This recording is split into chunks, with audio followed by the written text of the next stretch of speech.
If we still lived in teepees, the buffalo would still be roaming freely. If we still lived in teepees, the Missouri and the Osage rivers would be flowing freely. If we still lived in teepees, Big Blue would be blowing in the wind freely. By our good friend, Mike. Awesome poem there. It is an awesome poem. Sent in response to me complaining about the storm damage done to my house, which I still have to fix. And we're getting like 18 inches of rain this week. Oh, man. My brother is coming in a week and a half to visit. Help? And I'm going to put him okay. He doesn't know yet. He doesn't know. No, I told him last night. Oh, man. But Jake seems like one of those guys, if he isn't helping you with something, he'd get a little restless. You Oh, know what yeah. I mean? Last summer, he came to visit for a day after... just hours. He came to visit for hours. Like maybe he was there for maybe 6 hours. 4 of those hours, we cut out all the ancient subfloor under my downstairs toilet. And you're talking, over 100-year-old flooring. Wow. And you just ripped it out like it meant nothing. Ripped out the toilet, put in new subflooring, and reset the toilet. And all in his visit to come meet his new niece. Oh, man. And older Eden was eternally grateful. Yes. Also, if we still live in teepees, we die from like basic pneumonia if we didn't have penicillin. Well, dysentery, like the Oregon Trail? No. What if we just stop focusing? The Oregon Trail, like the game. What if we just stop focusing so much on things like structural integrity and and HVAC systems? There are some alluring pieces to it, and spent all that time on medicine. I had a friend who did YWAM, which is Youth with a Mission. It's like a mission trip group that most people do after high school, before college. And she came back and she was like, you start to feel claustrophobic and like chemically when you're in buildings all the time. Because in Africa, they had a lot, like what you were talking, they had a lot of those structure that open windows. You're breathing the outside air all the time. Yeah. I believe she was in Northern Africa. Africa is a huge place, so it's hard to generalize. But the point was she was outside a lot more. And then she came back. She's like, yeah, everything smells chemically, and I miss being outside. Yeah. Or it's like if you go into a building that's got like a mold problem.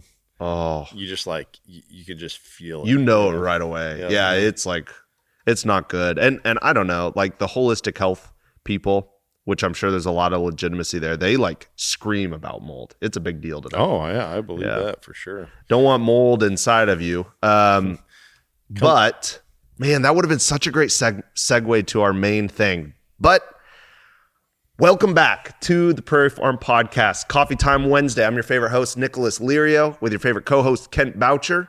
Favorite co-host to the coast, Riley Rosendahl. Riley, what did you do this weekend?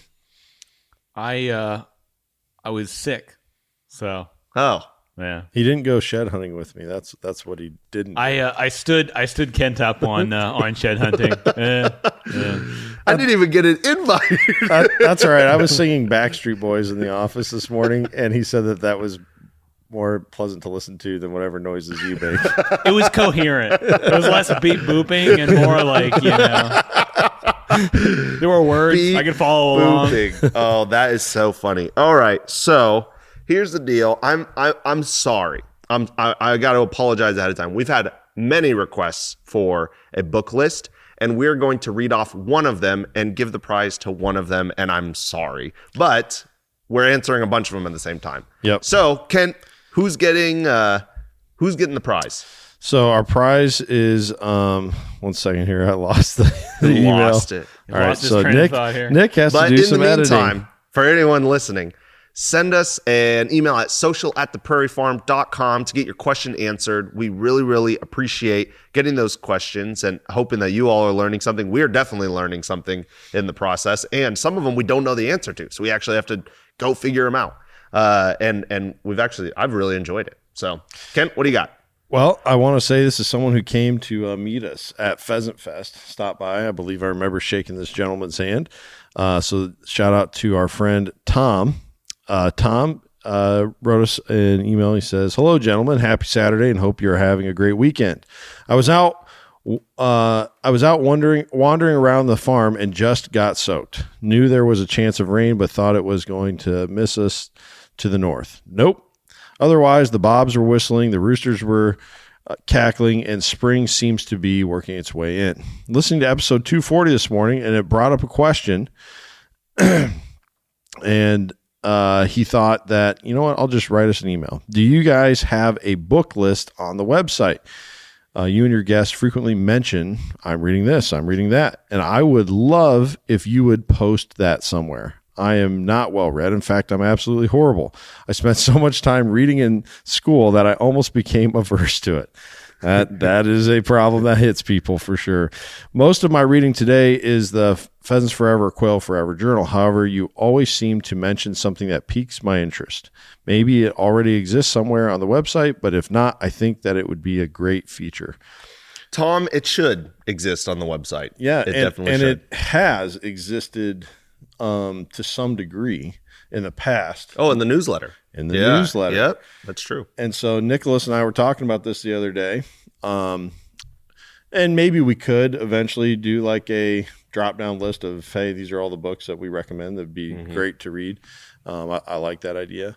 But also I think it'd just be great for those interested, subscribe to our newsletter, and we'll get back to doing that. Nick used to do this thing. He'd be like, what we're watching, what we're reading, what's making us laugh, I think was one of them, or what we're laughing about, something like that. So sign up for that newsletter. Nicholas is getting that rolling again here soon. I think it's going to be quarterly is what we kind of talked about. Something of the sort. We're still trying to figure it out. But yeah, we just sent one of them out, and we'll at least do biannually. I definitely don't like weekly. Those annoy the heck out of me. If that turns into spam. I don't care how much I like you. If you send me a weekly email, you're going to spam. Monthly is borderline. I mean, I don't even like getting a monthly email. Yeah. You know what I mean? And so, but I will give you a couple books though right now to get started. I've got two on the mind. Riley, you got a couple? Yeah. All right. So I'll start with two books that everyone who listens to this podcast, I've actually gifted multiple people this book for like Christmas presents and stuff.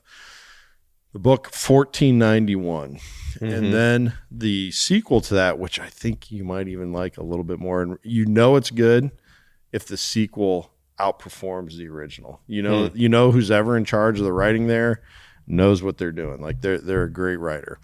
And that would be the book 1493. Just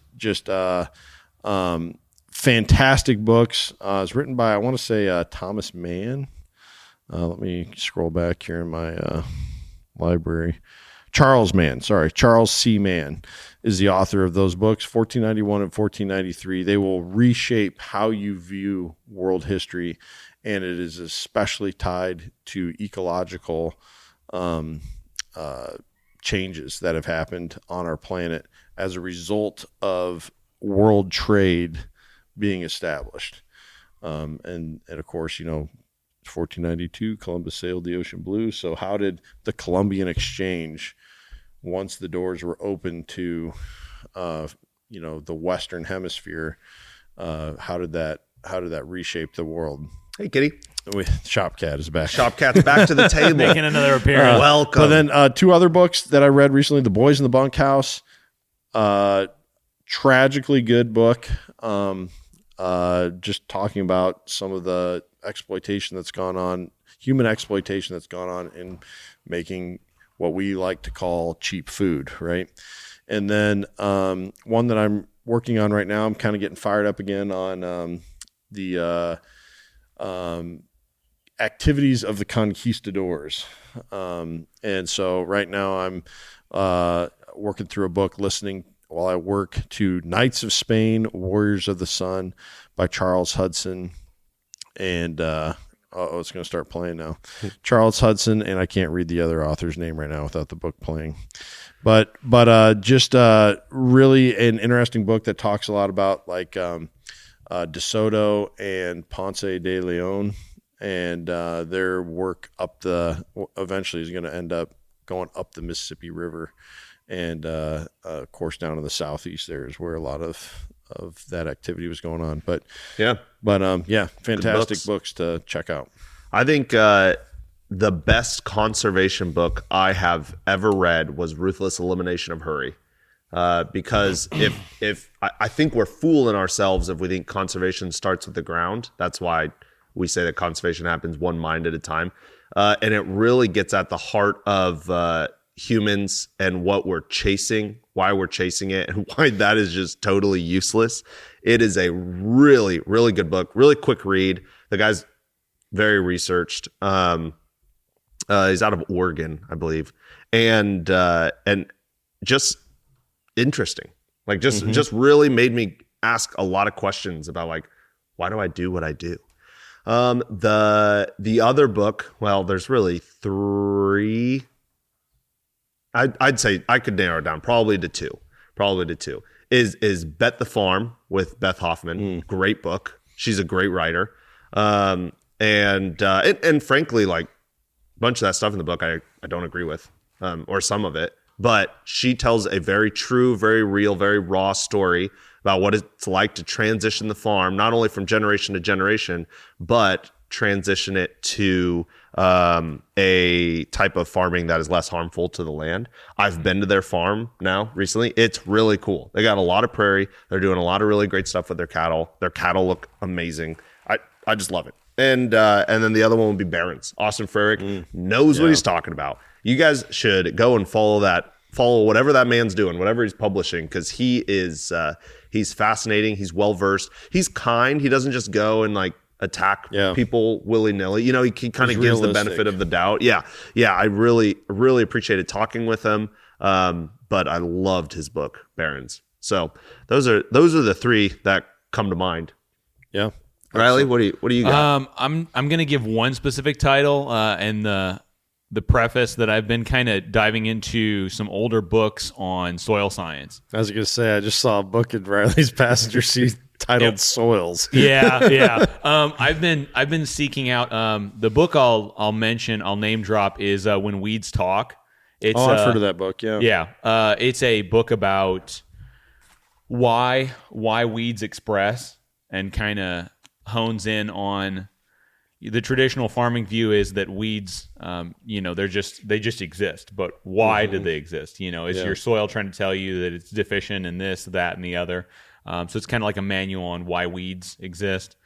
And then I've been diving into I'll see if I can put some of them on the book list too. Some of the older books that I found on soils and how to use them to raise a crop, and how to get better grazing and things like that.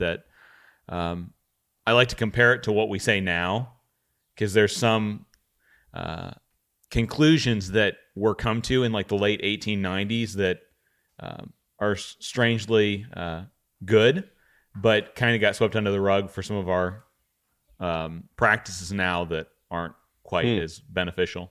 So, interesting. Yeah, things like that. Man, that segues really nice. Tom, email us, social@theprairiefarm.com. Claim your prize. To our topic today. It's my turn. It is my turn. And Kent gave me an assignment. Basically, he picked the topic.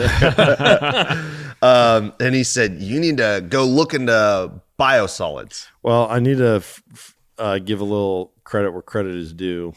Aaron, regular podcast listener, someone who I think is going to be on the podcast soon. Yeah, I like that guy. Sent me another podcast, and I should have been prepared and had that podcast pulled up.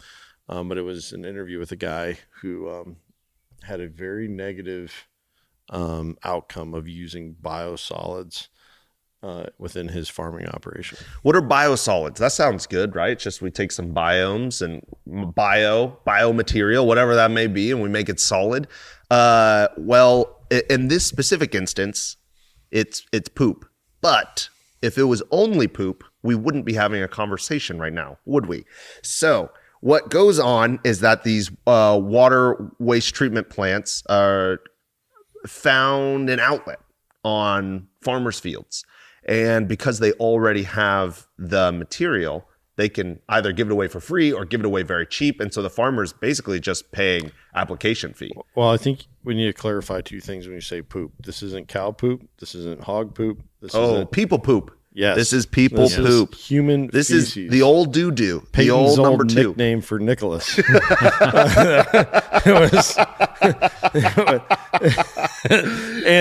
and the reason it's so cheap is because cities. Oh, you're just gonna breeze right over that. Just gonna name drop it and leave it. People know we make fun of each other. Speaking of nicknames, I think we should have a Shopcat naming contest. Oh my goodness. We don't really have a name for Shopcat. We just call her Shopcat. All right, friends. The Shopcat is on Instagram. You can see the Shopcat. You need to go and comment on that photo/video and put up some names, and then we'll get a poll going on those names. Yep. All right. But the reason that is so cheap is because cities need a place for it to go. Yeah. Especially very large cities. And so that speaks to why it's so inexpensive for farmers to get a hold of it and why people end up choosing it. But go ahead. I didn't want to explain why it was so cheap. Yeah. And so you think like, well, wait, like I flush a bunch of stuff down the toilet. Yes, you do. And that stuff ends up on people's fields.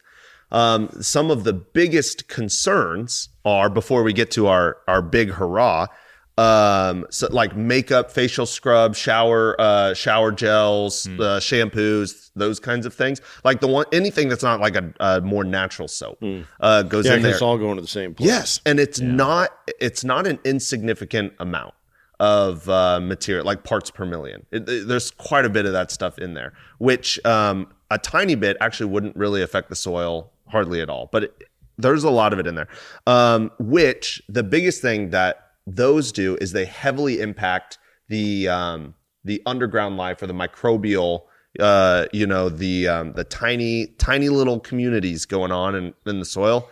It's not good for them. So they actually specifically said makeup remover. Like I guess that's really harsh chemical used. What about, did it mention antibacterial soap? It did. It gave a long list. So actually, that'd probably be really high too. We're probably going to get some hate for this, but I use Gemini for this. And Gemini, this is exactly what I said. I'm doing a podcast tomorrow on biosolids and the issues it causes in the ecology. Could you give me 10 talking points? Okay, let's go ahead and end this podcast. No. Listen.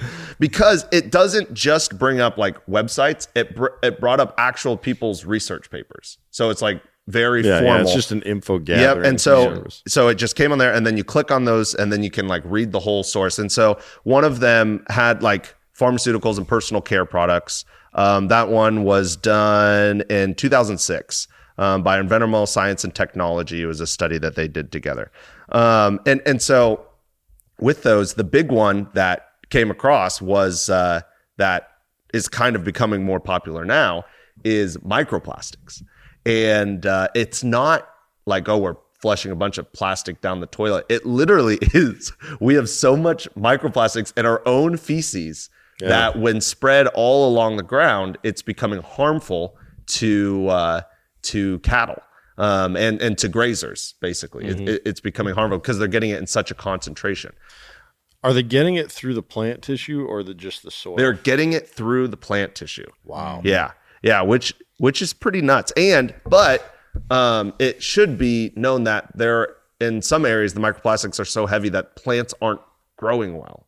So they're actually it's too much for the plants. It's even toxic to the plants. Yep. And so, but they did acknowledge that it's hard to distinguish what's harmful to the plants with like all the other chemicals that are going there versus the PFAS or what we call the microplastics. They're not. So the microplastic one is ongoing right now. It's not totally conclusive. It started in 2018. They're still continuing it, and that was 2018. Man, that was before the COVID plastic boom. You know what I mean? It's just I just don't see a world where we can use biosolids with our current diet and our current lifestyle and not have a microplastics and microbial issue.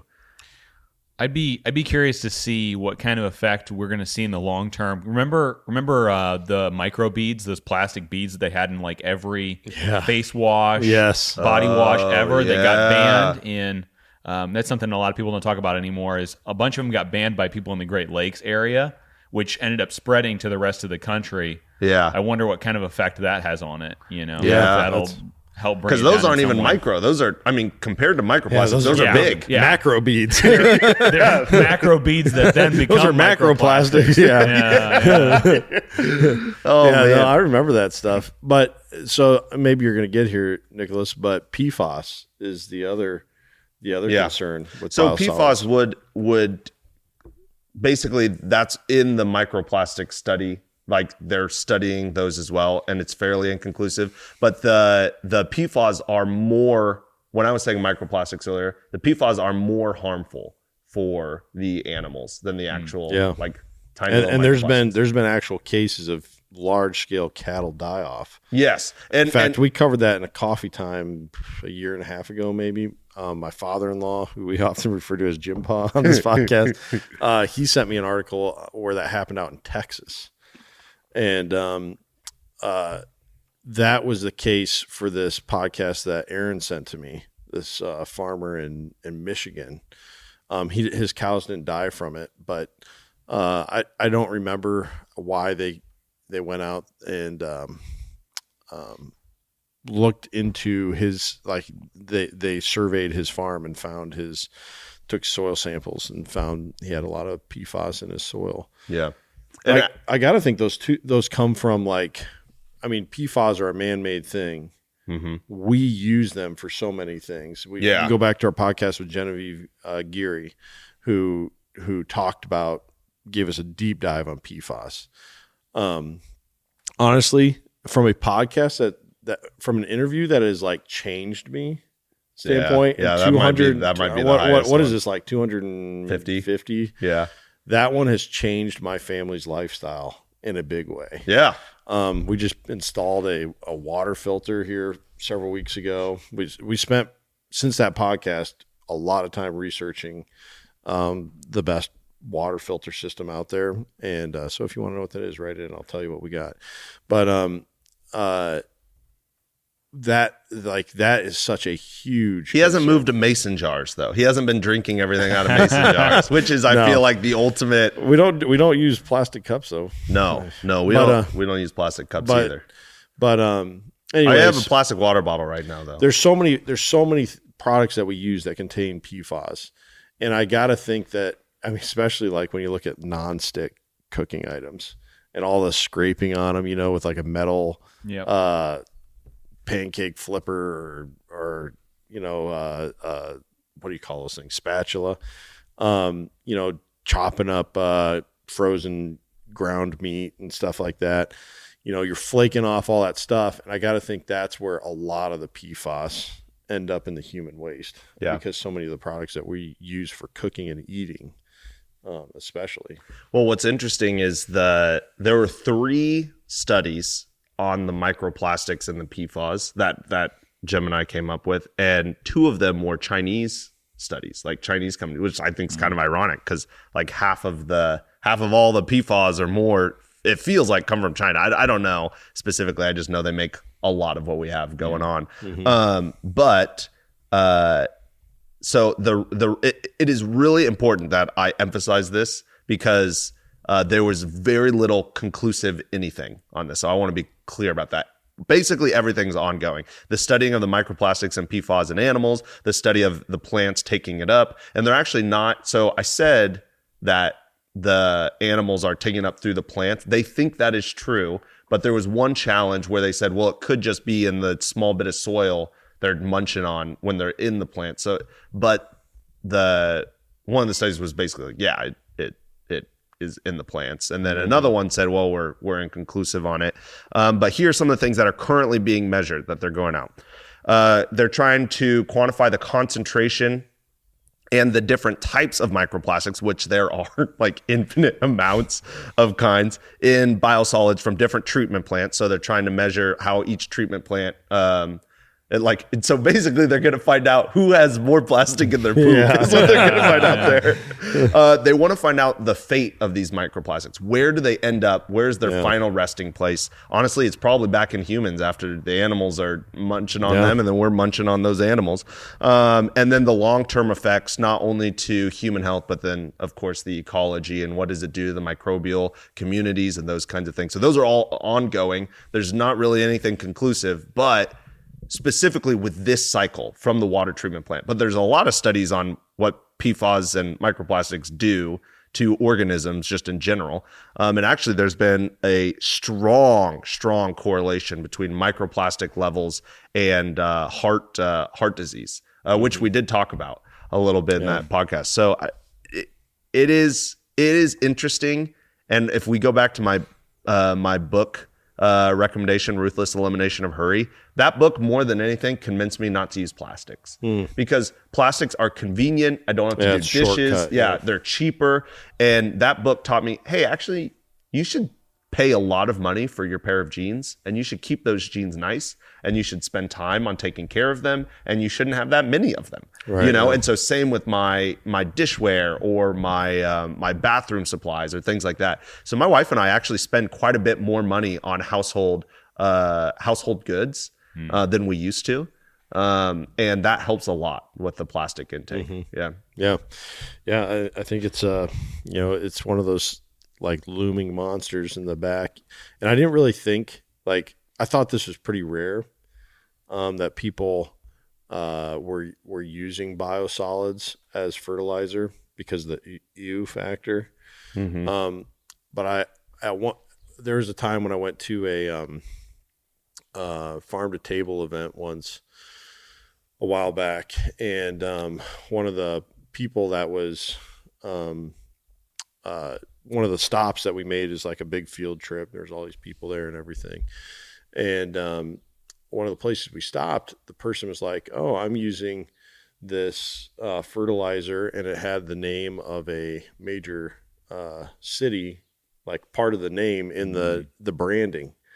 And we had done that coffee time before I'd gone on this field trip. And when the farmer, I guess we'll call them, mentioned that, it kind of like triggered a light bulb in my head, like, wait a minute. And then they explained, this comes from the city waste of this big city. And I'm like, oh, they don't know what they're putting on their ground. They know what they're putting on the ground, but they don't know the implications, the recent research on what this could contain. And I don't know if there's a way that they're now able to take some of that sludge and test it or have a way of composting it in a certain way to where they're able to, or I guess it wouldn't be through composting. Maybe they heat it up really high or something to melt and collect any microplastics or whatever. Or I don't know. I don't know if there's a way to do that or some kind of screening, filtering deal, but it's used quite commonly. And I actually brought this up, this podcast, which I'll name right now. It's called A Better Way to Farm podcast. And then also go and check out the movie. Genevieve told us this when we interviewed her, Dark Waters. Oh, it's a great movie. Yeah, it kind of gives you the historical background when PFAS were discovered to be a major, major problem. It's got what's his name in it? Mark Ruffalo. Mark Ruffalo. It's got Mark Ruffalo and Anne Hathaway. Two big name actors. Great movie. Great movie. But I was bringing this up after Aaron sent me this podcast, and I was talking to a person who's no way tied to, what we talk about here really. They're like, oh yeah, I know somebody who does that. They go to whatever municipality and get all the biosolids and apply it to fields. And I was like, this is going on. You know what I mean? Like, this isn't just some random guy out in Texas had it on his farm and his cows died, or some random guy in Michigan. I think there's quite a few people that are doing this. So I would say an action item for everyone. I believe we're over 50% of acres in Iowa are cash rented, right? I would talk, if you own land and you have someone who's farming it, I would reach out and say, hey, hope everything's going well. I've just come across some new research on biosolids, which is very scary because what ended up happening to the guy in Michigan was his entire farm got condemned. He's not allowed to grow anything for any human consumption. And you might think, well, it'd still be a good hunting farm. They tested the turkeys and deer on his farm and found that they had even higher levels of PFAS in their body tissue than the cows did. So his farm is basically useless for anything. And so I'm not trying to be a fearmonger here, but it'd be a good problem to try and get ahead of. I mean, it's important if you own land, you know what's happening there. And be connected to it. Right. Be connected to that right. ground. Make sure that you're not going to get yourself into a really bad situation. Because here's how I do think it's going to go. It's going to be like asbestos, or it's going to be like lead pipes, right? At first, or seat belts, anything, right? At first, it's going to be let's be honest here, it's going to be the more blue states who are all in on getting rid of whatever this new science, what science is telling us is bad for us. Let's get rid of it. It'll be those states to take action first, most likely. But eventually, even the most ardent free enterprise, allow people to make $1 however they can make it, states are going to come around just like they did for asbestos seatbelts and lead pipes. Yeah. And people are going to you're going to find out that this stuff is harmful. And if that happens, it's going to be a real bad deal. I mean, look at how bad of a deal it is now if you have asbestos in your house and you go to sell your house. Yeah. You're probably going to be paying for that either by drastically dropping your price or by paying for the mitigation. Well, and something that we just don't wrap our brains around is if things are like a shortcut and they're way cheaper and way easier, someone somewhere is paying for it. Right. You know what I mean? And people hate talking about this. The house you live in should be expensive. We shouldn't just be able to buy whatever we want whenever we want. That's not it. Like my mom always said, it's good to want.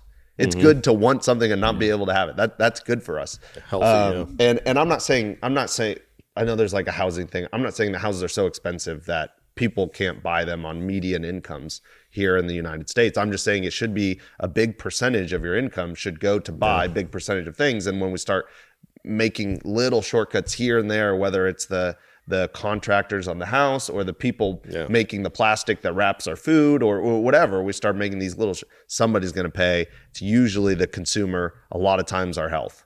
Yeah. It makes you wonder if in 20 years, purchasing land won't come down to just CSR and tillable acres. There could be an entire framework built up around actually testing soil before you purchase ground, before you buy 200 acres to raise food crops on. Well, people do that with a house. You got to get a radon test. Yeah, you got to. Can you actually do it? I foresee if people continue applying biosolids, that's probably going to be something that comes up. Man, that's awesome. Well, this has been another awesome episode of the Prairie Farm Podcast. Don't forget, it is not too late to order seed. It's by no means too late. Perfect time to get some seed, get it in the ground, late April into May. May is a great time to plant. Even into June you can plant as long as you got moisture. Yep. Great time. So, HoxieNativeSeeds.com or actually theprairiefarm.com will send you to HoxieNativeSeeds.com. And don't forget, if you want your question answered, social@theprairiefarm.com. We are looking forward to those questions. We look forward to them every week. We appreciate you guys, and we will talk to you again next time.